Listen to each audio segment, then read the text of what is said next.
Voy a arrancar hablando un poco de la interfaz entre genética y etnobiología y etnobotánica, con base en una pequeña revisión de literatura que hice y después vamos a tener otras ponencias que van a aprofundar un poquito más en estudios caso y de ahí intentamos o queremos sacar algunas potencialidades, mirar a dónde nosotros podemos avanzar un poquito más con colaboraciones y toda esa cosa. Eh, Pasa, por favor. Bien. ¿Se puede apagar la luz acá adelante? Yo voy a arrancar intentando al revés. Eso. Muchas gracias. Yo voy a arrancar intentando hacer un paralelo entre diversidad genética y opciones de elección. ¿Quieren hacer con cerveza, con vino o con mate? Eh, ¿Con mate puede ser? Bueno, sirve con los tres, pero creo que con el mate cae mejor acá por la temática de la jornada. Imagine que después del simposio, ahí en la mesa del café, hay cuatro opciones de yerba que vos podés elegir para hacer tu mate. Una yerba brasileña, esa que verde más claro, molida bien finita, con algunos palos. La yerba uruguaya, que casi no tiene palos, es molida un poco más fina. Eh, una yerba estacionada, la yerba de Paraguay, que es más gruesa, con bastante palo, o la yerba argentina, que es esa que todos tienen ahí en sus mates. ¿Cuál yerba vos, Pablo, iba a elegir? Argentina. Por su... Bueno, quién va de yerba argentina? Levanta la mano, por favor. Para hacer un mate, no, hacer un mate. ¿Paraguaya alguien? ¿Uruguaya? Sí, pero para mate. Ok. ¿Y brasileña? Bueno, Pablo, ¿por qué elegís la yerba argentina? ¿Por costumbre? Daily, vos. ¿Por qué no se tapa la bombilla? Muy bien.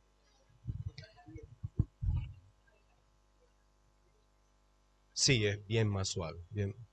Bueno, esas son dos maneras de mirar por qué elegís un tipo u otro tipo. Pero hay una tercera manera de mirar por qué elegís la argentina y no la brasileña y no la paraguaya, que es que tenés opción de elegir. Si te ponen solamente una yerba adelante, no tenés opción de elegir. Y los gustos se van por la ventana, o las costumbres se van por la ventana. ¿Por qué? Porque solo tenés una cosa. O sea, con eso sirve también con cerveza, sirve con vino, sirve con muchas cosas. Si tenés opciones de elección, tus gustos se pueden expresar. Puedes hacer una elección con base en las cosas que te dan placer o las cosas de tu día a día. Pero si no tenés opción de escolia, de elección, tus gustos no se pueden expresar. Y eso pasa con la cuestión de la diversidad genética. Por ahí quiero hablar un poquito de diversidad genética haciendo un paralelo con los mates. Adelante, por favor. Eso, bien, acá algunas obviedades. Traigo muchas obviedades, así como las traje Mauricio. Biodiversidad comprende la diversidad de ecosistemas, de especies, de funciones que esas especies cumplen en un determinado ecosistema. Más recientemente se incluyó la diversidad filogenética también, pero un componente bastante importante de la biodiversidad es la diversidad de genes, o sea, la diversidad genética, cuántos tipos distintos de un mismo gene tenés. Diversidad genética es insumo básico para la evolución. Y acá nosotros podemos imaginar la evolución como siendo una fuerza que es capaz de elegir distintas porciones de la diversidad segundo la disponibilidad de diversidad y segundo lo que se pasa en el ambiente. O sea, si no hay opciones para elegir, no tenemos posibilidad de elegir. Y eso puede, con el tiempo, llevar a extinciones locales que pueden ser más grandes o menos grandes. ¿Ok? Acá traigo un ejemplo con una especie del sur de Argentina, Notofagus.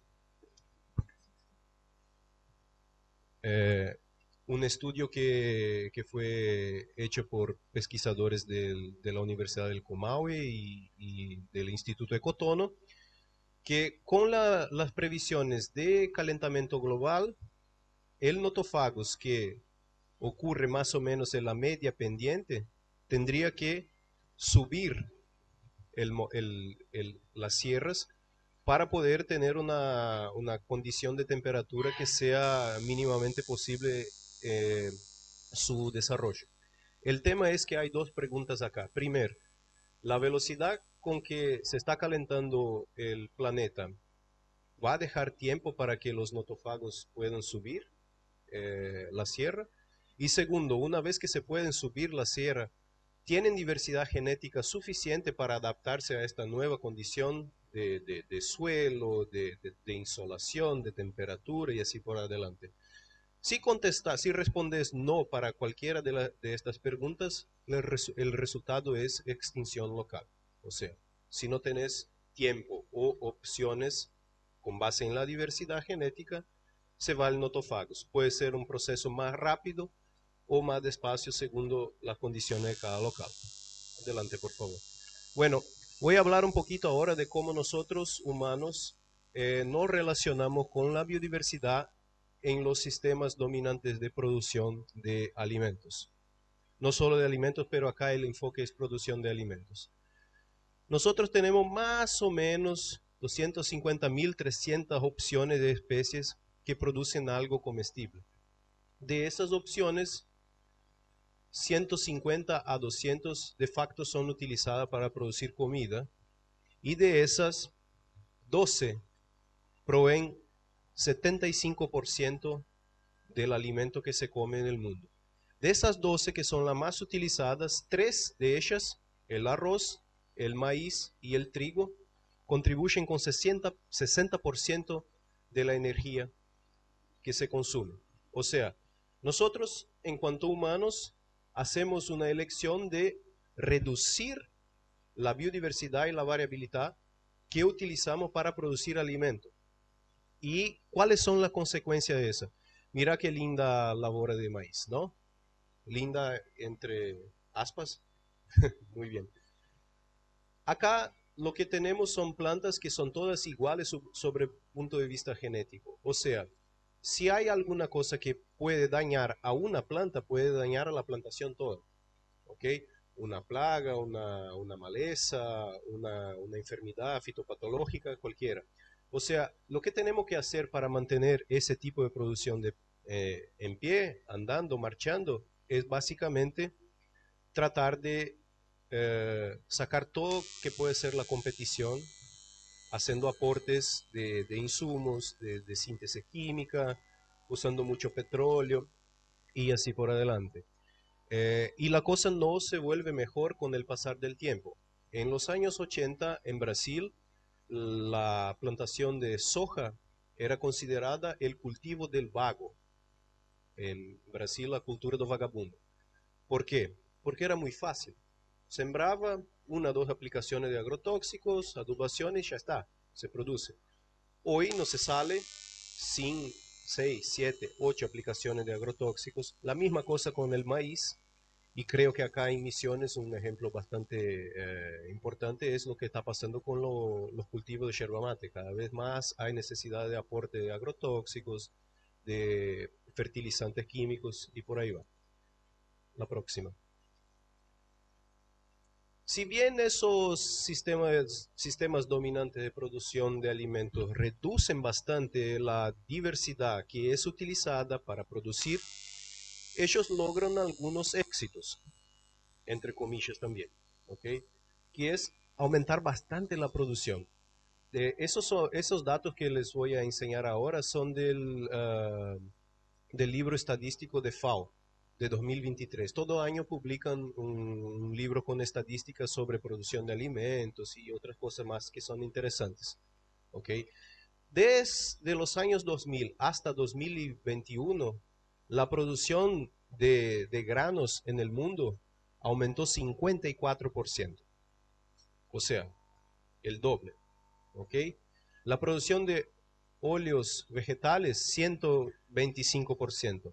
Eso siempre comparando los años 2000 con 2021. ¿Ah? Y la producción de carne subió 53% en este mismo periodo. La próxima, por favor. Pero, mismo con este aumento todo en la producción de comida, el hambre sigue aumentando en el mundo. Hoy nosotros tenemos en África 20% de la población que sufre con malnutrición. ¿Está bien eso? Que sufre con malnutrición. Y en Asia, aunque este porcentaje sea un poquito menor, como son más populosos, en Asia hoy nosotros tenemos algo como 450 millones de personas que sufren de malnutrición.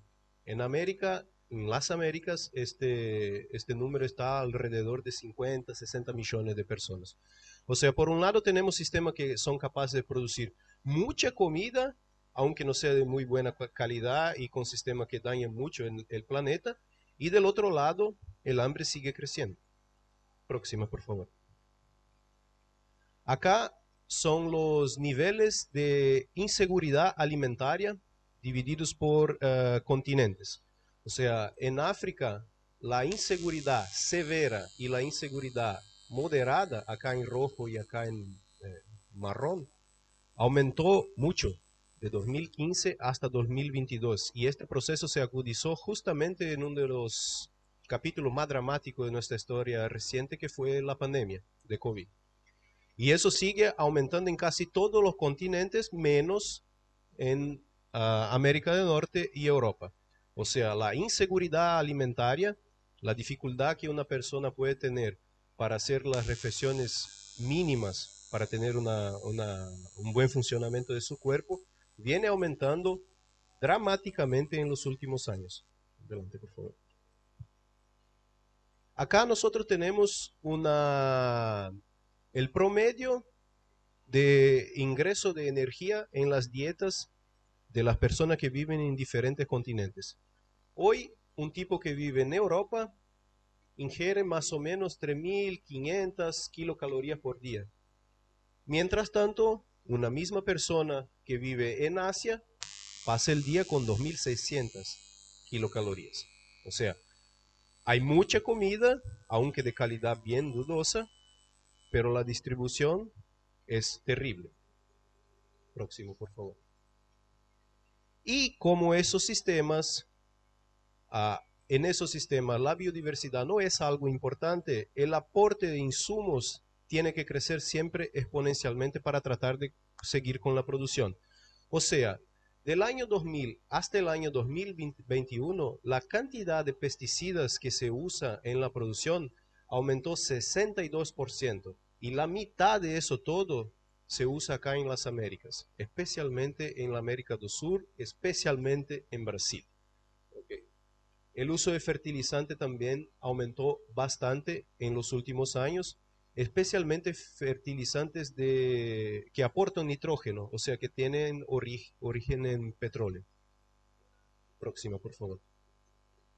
Acá tenemos un poquito de cómo va evolucionando el uso de agrotóxicos en el mundo, y vean acá en las Américas cuál es la situación desde 2000, 2005, 10, 15, 21. Hoy en el promedio de uso de kilos de pesticida por hectárea de alguna plantación sobrepasa los 4,5. O sea, casi 5 kilos de pesticida por hectárea son utilizados en las Américas para producir alimentos. Muy bien, adelante. ¿Qué más que tenemos como externalidades de todo este tema? De 2000 a 2021, nosotros perdemos 86 millones de hectáreas de áreas productivas para la agricultura, que son áreas que se degradaron por el uso intenso y sin medida de conservación de suelo especialmente. ¿Okay? En el mismo rato, también perdemos 104 millones de hectáreas de forestas, que son sumamente importantes, especialmente con el tema de los cambios climáticos que nosotros estamos viviendo ahora. O sea, seguimos degradando tierras productivas y talando la floresta para lograr más tierras productivas, dejando un pasivo muy fuerte. ¿Ah? La producción de alimentos de 2000 a 2021 aumentó un 10% las emisiones de gases de efecto estufa, no sé cómo, invernadero. Okay. Mientras tanto, la producción de animales aumentó la emisión de gases de efecto invernadero un 14% en los últimos 21 años. Por favor. Y eso es lo que los sistemas dominantes de producción de alimentos nos están legando, nos están dejando. Esta es una foto del mes pasado, perdón, de este mes, de un departamento de Río Grande del Sur que vive una inundación dramática, la más grande inundación de toda su historia, desde cuando se tienen registros. ¿Eh? Acá tenés cómo era la ciudad, acá tenés cómo es la ciudad ahora. Y me enteré que ahora Argentina empieza a sufrir los efectos de este mismo evento de inundación y la provincia donde nosotros vivimos, ahí en Santa Catarina también. O sea, y eso es un tema que se va a volver cada vez más frecuente y cada vez más intenso, aunque no hagamos nada. O sea, si nosotros hoy, en cuanto sociedad humana, somos capaces de mantener el calentamiento global en 1.4 grados, eso se va a agudizar. Si nosotros no hacemos nada, eso se va a agudizar mucho, muchísimo.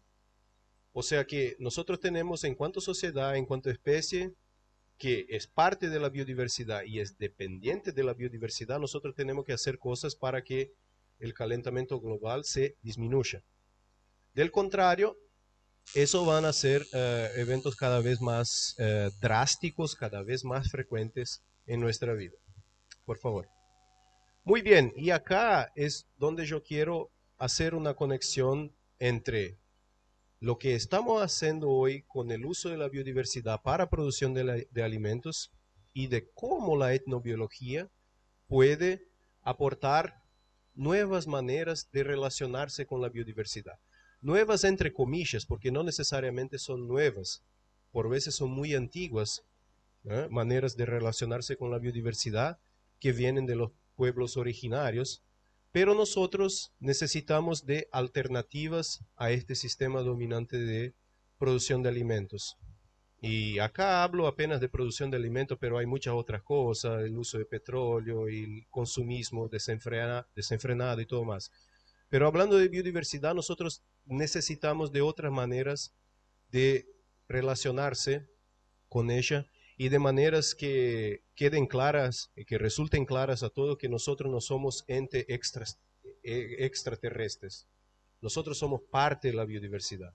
Solamente es que por el tema de la evolución ganamos el poder, entre comillas, de hacer cambios bastante importantes en nuestro ambiente.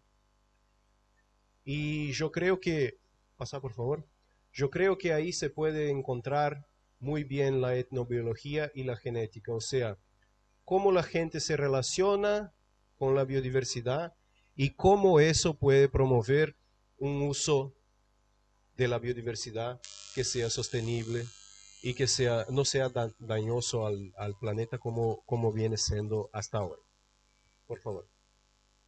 Entonces, pasando un poquito a lo que hice para construir la ponencia y el simposio, yo hice una revisión no exhaustiva de artículos en la plataforma Scopus y aunque no exhaustiva, bien amplia en términos de búsqueda. O sea, utilicé apenas dos términos, etnob y genet.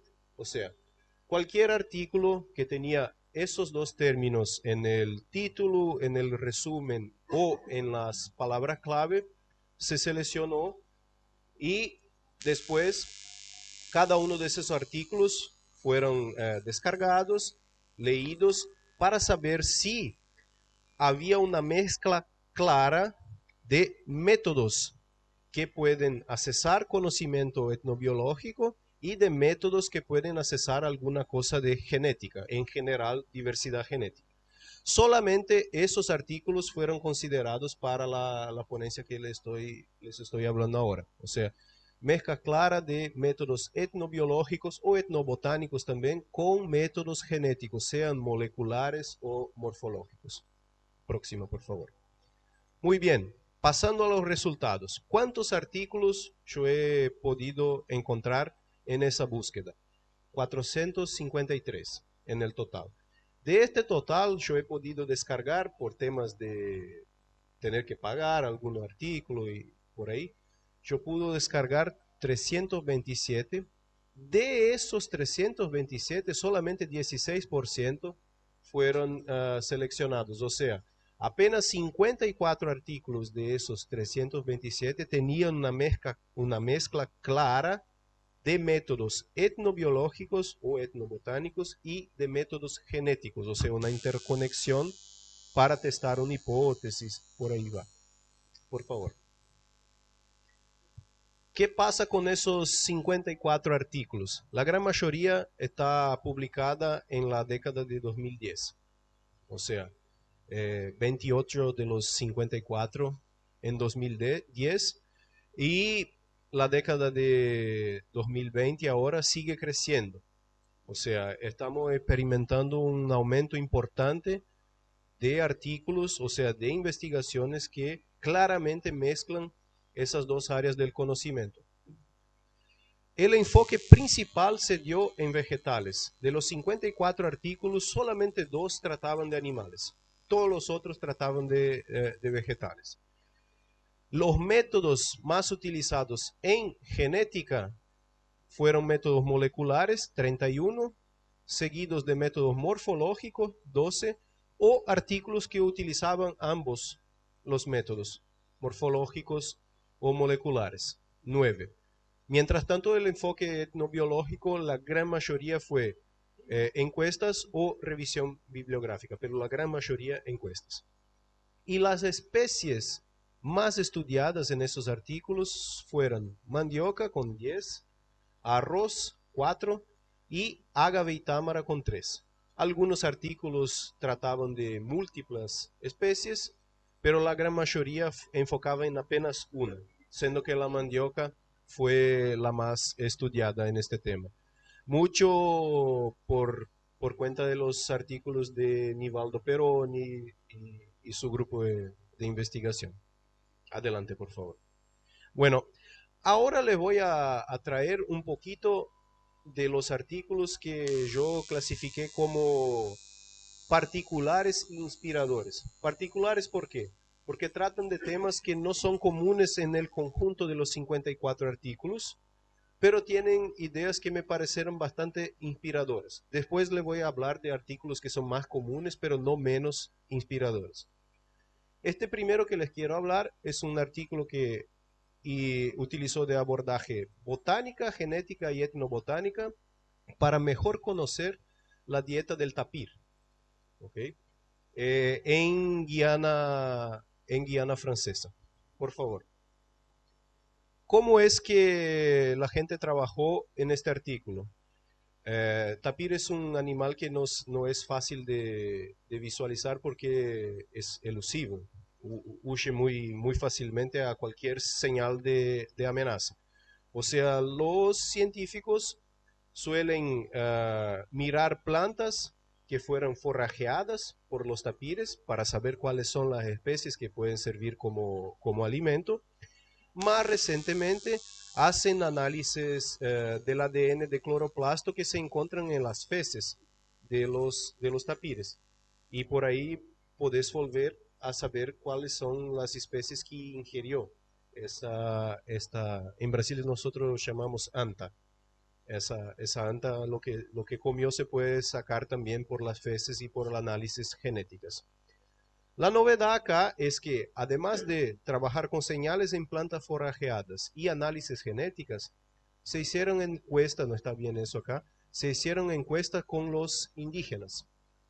O sea, lo que los indígenas ahí de la región de estudio conocen de plantas que son consumidas o forrajeadas por los tapires. Y el resultado de la entrevista con los indígenas aportó 29 nuevas especies consumidas o procuradas por los tapires que no aparecieron en las metodologías anteriores, ni la de genética y ni la de señales en plantas forrajeadas.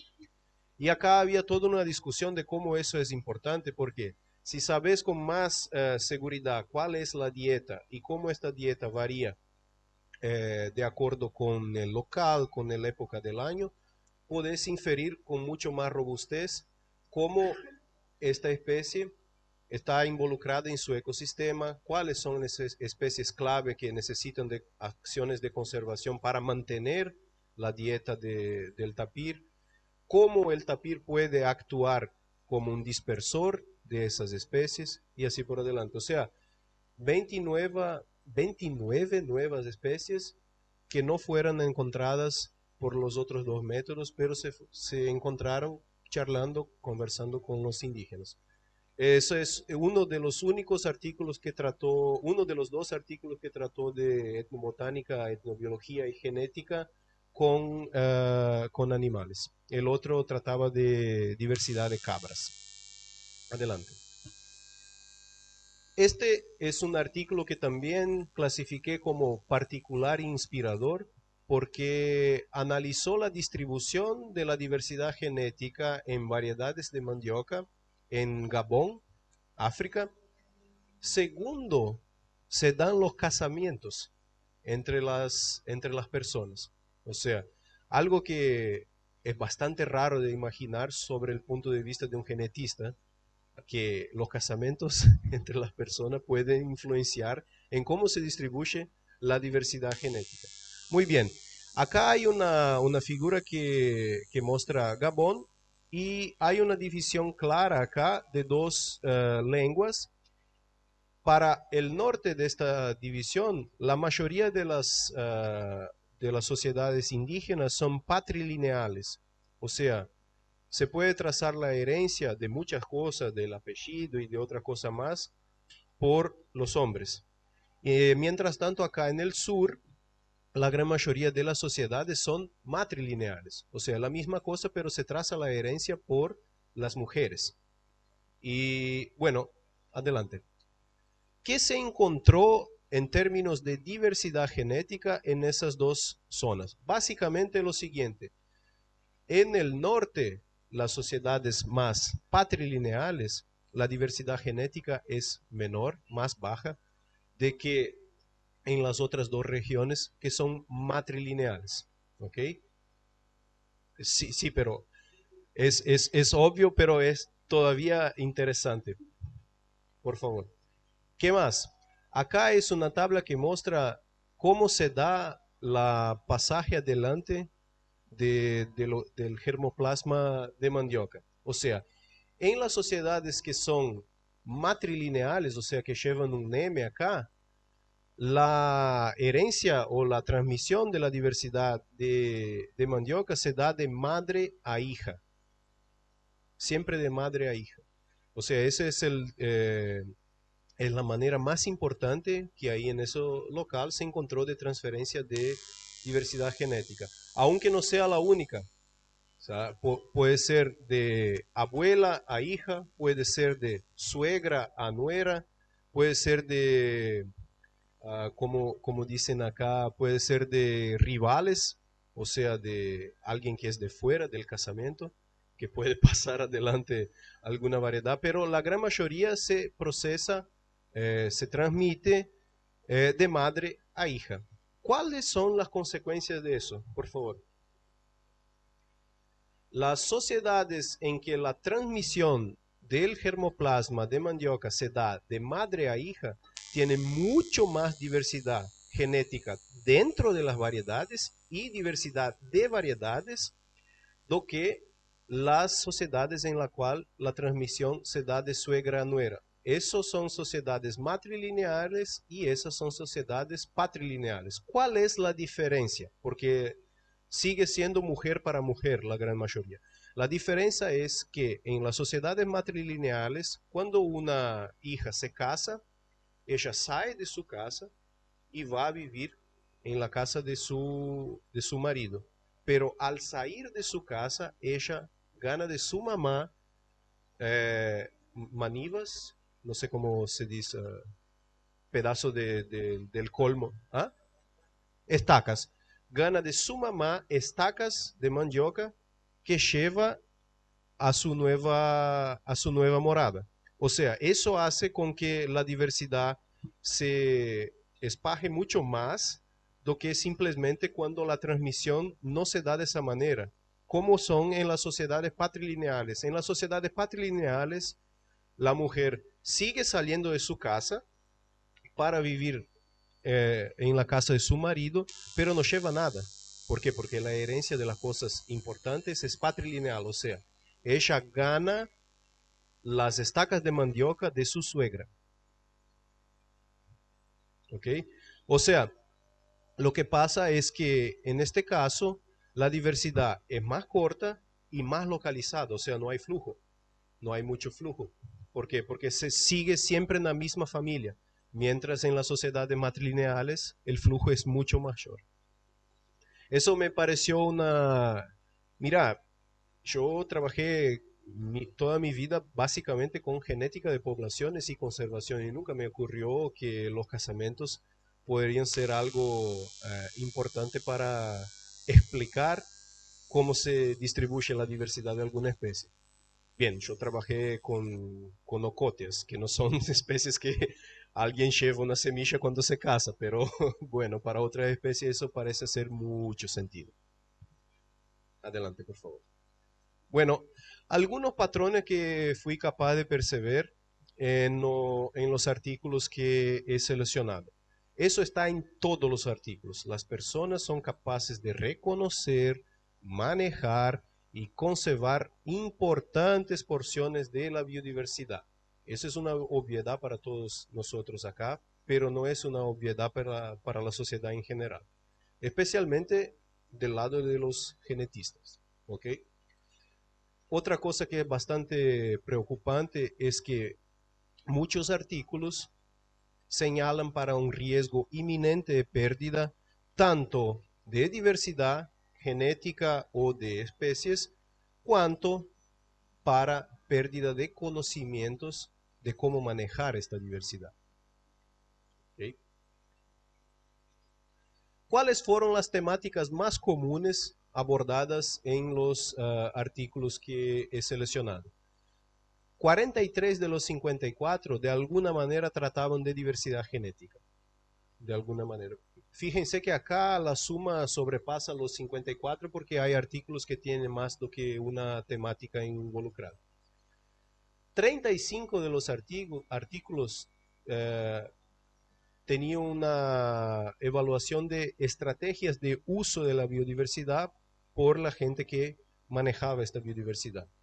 29 trataban de cómo esas estrategias de uso también pueden ser estrategias de conservación, como habló Mauricio hasta poco tiempo. Algunos trataban de domesticación en un senso más amplio, o sea, selección, propagación y todo el conocimiento que se tiene para sacar del estado salvaje alguna especie y domesticarla de alguna manera, ¿okay? Para atender alguna necesidad específica. Y una cosa importante también es que varios artículos trabajaban con la cuestión de clasificación de especies o de variedades, haciendo comparaciones entre los sistemas de clasificación que los pobladores usan y cómo la genética confirma o no confirma, entre muchas comillas, esos nombres que son dados a las plantas. Acá hay de todo un poco en esos 7 artículos. Hay casos en que el sistema de clasificación humana es muy fidedigno, muy fiel a lo que dice la genética. Algunos son más específicos de lo que puede decir la genética y otros omiten un poco de la variabilidad genética cuando se estudia con marcadores moleculares, por ejemplo. Por favor. Bueno, ahora voy a pasar para hablar de temáticas que fueron un poco más comunes, como esas que estaban en la diapositiva anterior, pero que también siguen siendo inspiradoras. El primer ejemplo que les traigo es un artículo que trata de la necesidad de combinar etnobotánica y genética para estudiar la agrobiodiversidad y la evolución de esta agrobiodiversidad.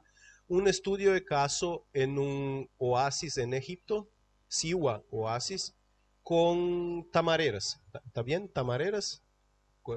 Se dátiles, o sea que puse todo errado en la presentación. Pero bueno,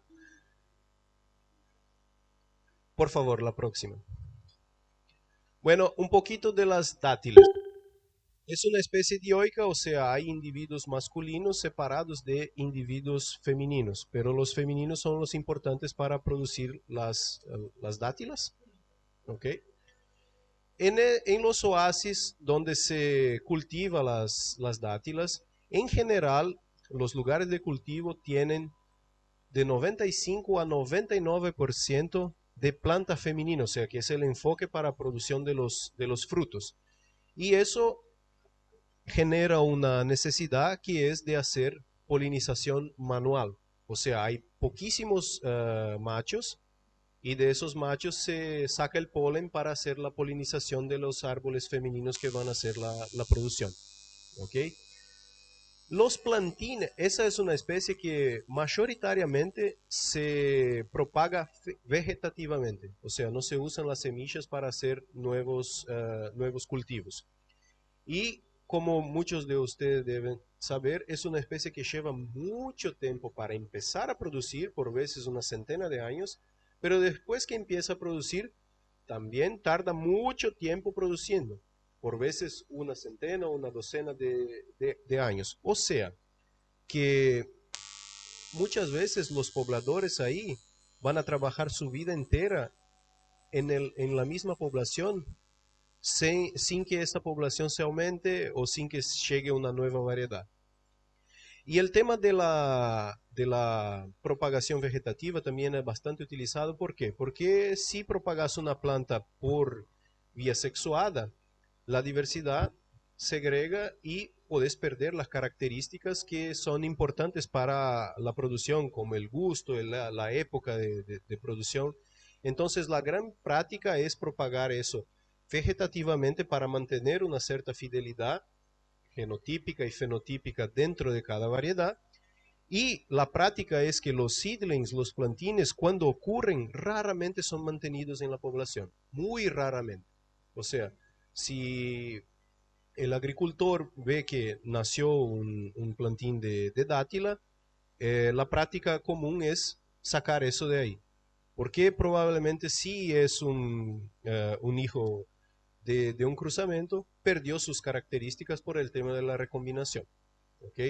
O sea, en muchos casos también los agricultores van a trabajar con la misma variedad o con pocas variedades una vida entera, pero tienen capacidad de reconocer variedades y en los eventos muy raros en que no talan algún seedling, algún plantín, después que eso crece y empieza a producir, tienen la habilidad de clasificar en las variedades que ya existen.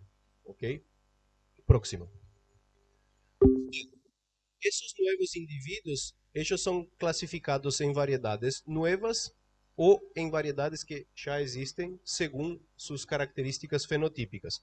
Y los científicos que hicieron ese trabajo, mirando desde afuera, clasificaron esas variedades que los agricultores reconocen en tres tipos. Variedades true to type, que es una variedad completamente clonal, o sea, todos los individuos tienen la misma genética, el mismo genoma.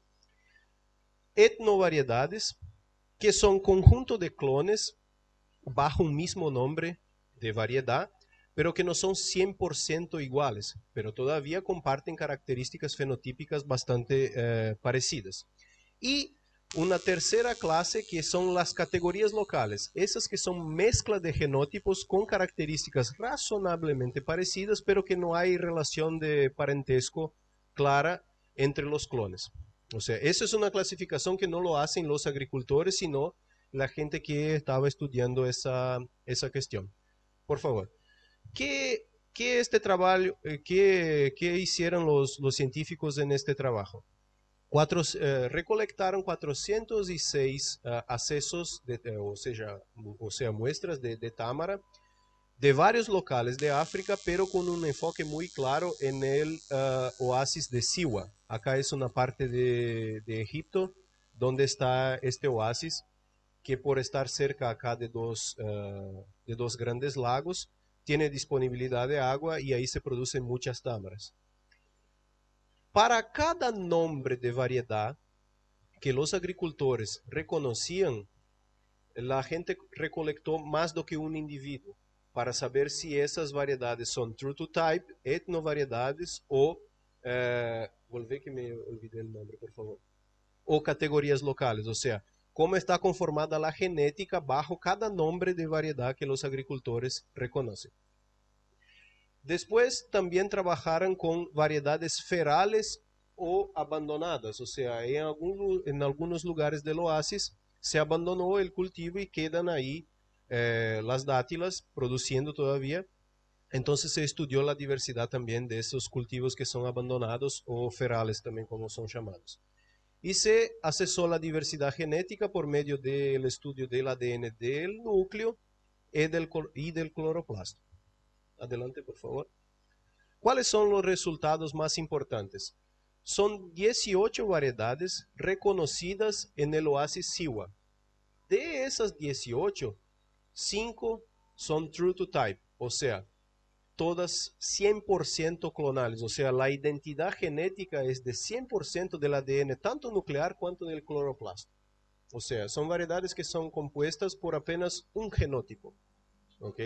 Y las variedades élites de este local son dos variedades clasificadas también como true to type. O sea, la clasificación que los agricultores hacen omite un poquito de la variabilidad genética de la especie. ¿Por qué? Porque ni todas las 18 variedades son true to type. Algunas tienen más genotipos involucrados, pero son clasificadas bajo un mismo nombre. ¿Ok? Entre tanto, clasificar nuevos individuos es algo bastante raro para una vida humana, por el tema que les comenté anteriormente, de que la especie tarda mucho tiempo en producir y después lleva mucho tiempo produciendo. O sea, la genética en este caso puede auxiliar mostrando, revelando cuánto de variabilidad genética puede existir en una variedad.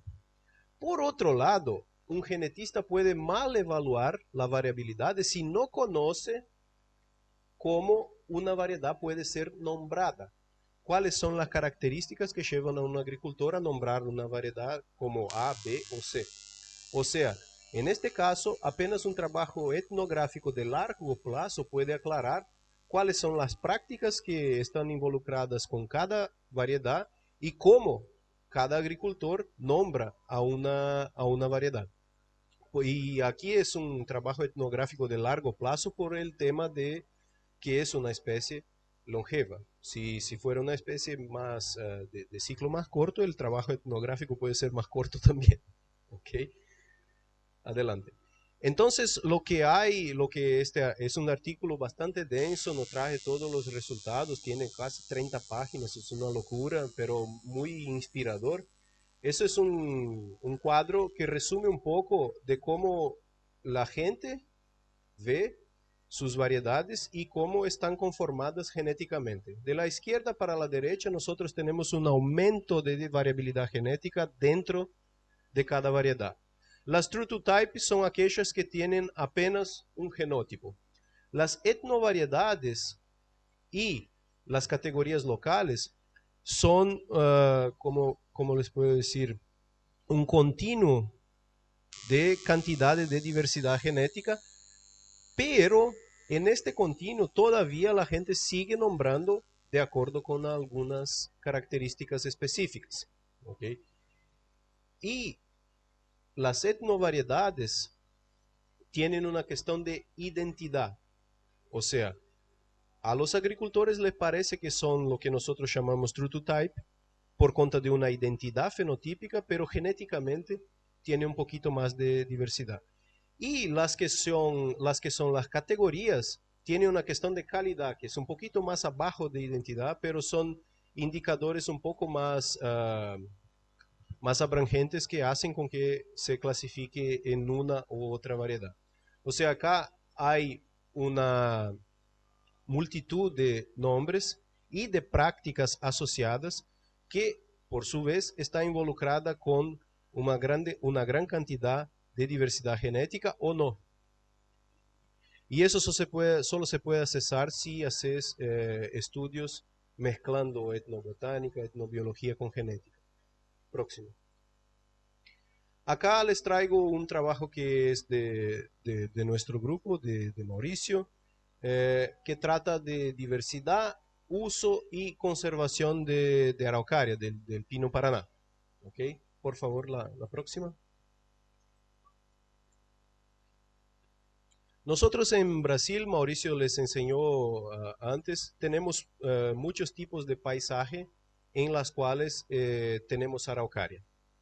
Y ese estudio trabajó con tres tipos distintos de paisajes, cada uno de ellos con mayor o menor intensidad de conocimiento tradicional involucrado y de manejo involucrado. El primer tipo de paisaje es un tipo típico de unidades de conservación, de parques. O sea, está ahí la foresta y a no ser en situaciones muy raras, no se hace manejo ninguno. ¿Ok? Un segundo tipo de paisaje que es más común en el sur de la provincia, donde tenemos los campos, es el tipo de paisaje que tiene manchones de araucaria y en el medio de estos manchones tenemos pastizales, ¿ok? Que son paisajes que posibilitan la producción de piñones, pero también la producción de carne por ganado vacuno. Y un tercer tipo, que es ese tipo de paisaje que es enfocado en la yerba mate, en la producción de yerba mate, pero que tiene la araucaria como elemento estructurante del techo de la floresta. Muy bien. ¿Qué es que nosotros hacemos? Todos esos tipos acá tienen estudios etnobotánicos, especialmente esos dos tipos de paisaje acá, tienen estudios etnobotánicos bien avanzados que caracterizan cuáles son las prácticas, cuáles son los productos, lo que es importante culturalmente, económicamente, socialmente, para que se mantenga el paisaje de esta manera. Nosotros lo que hicimos fue estudiar la diversidad genética en esos tres tipos de paisaje para saber si son capaces de conservar diversidad genética esos otros dos sistemas acá que no son vistos como sistemas de conservación.